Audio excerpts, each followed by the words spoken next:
obviously, God could have just said, I'm going to take all believers up to heaven right now and get rid of this world, just get rid of everything, which eventually he's going to do. But he hasn't yet. At this point in time, God has not come down, and the second coming hasn't happened. We don't see Jesus back there declaring, the Battle of Armageddon and all that. That hasn't happened. So at the present time, believers are still called to be in this fallen world, in amongst all of the unsaved people who are still trapped in their sins, right? Who are separated from God, who are alienated from God. And it's not just that we're called to stay here just willy-nilly. We're here for a purpose. God lays out exactly why he wants us to stay in this world. 2 Corinthians 5:20. We are therefore Christ's ambassadors, as though God were making his appeal through us.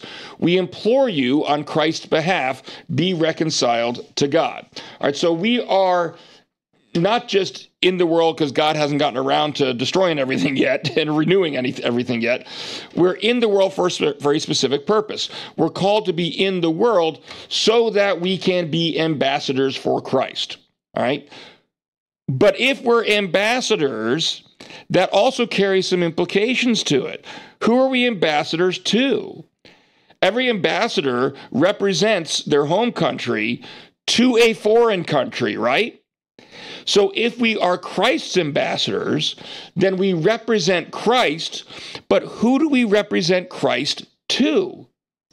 It's that same fallen world we were just talking about.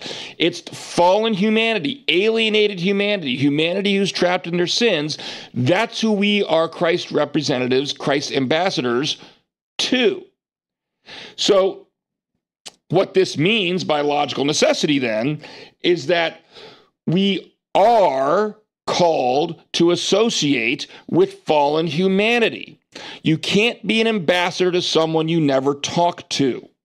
So part of being in the world means you're communicating, you're interacting with people who are of the world. We'll get to that a little bit more about what that means in just a second, to be of the world.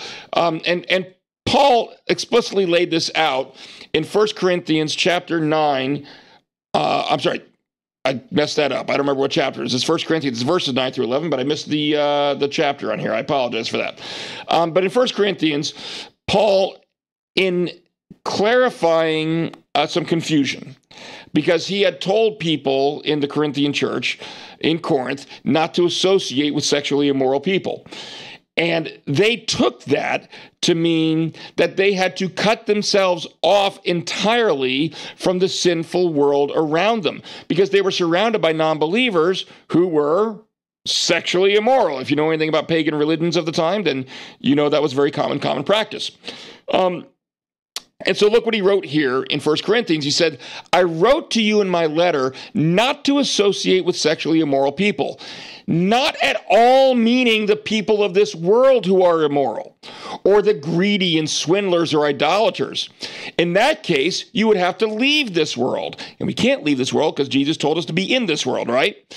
But now I am writing to you that you must not associate with anyone who claims to be a brother or sister, but is sexually immoral or greedy, an idolater or slanderer, a drunkard or swindler. Do not even eat with such people. In other words, what he's clarifying here is if you have someone who claims to be a Christian and yet every sign of their life shows that they're not, that they are still out there worshiping pagan gods is one of the examples he gives. Well, you can't be worshiping pagan gods and still be a Christian, all right? And so allowing that type of mentality to permeate the church can do serious damage to the church. And so that's why we can't have that in the church. That has to be dealt with. And of course, elsewhere he writes about how to deal with it, first going to them one-on-one, then bringing someone with you. So it's not just like, oh, you're done something wrong, you're kicked out of the church. There are graceful ways to approach that and handle it. But we have to understand that it can't be tolerated within the church. But he's not saying that in order to not associate with sexually immoral people, that means you need to cut yourself off from the world entirely. Because if you cut yourself off from the world entirely, how are you evangelizing? How are you serving as Christ's ambassador?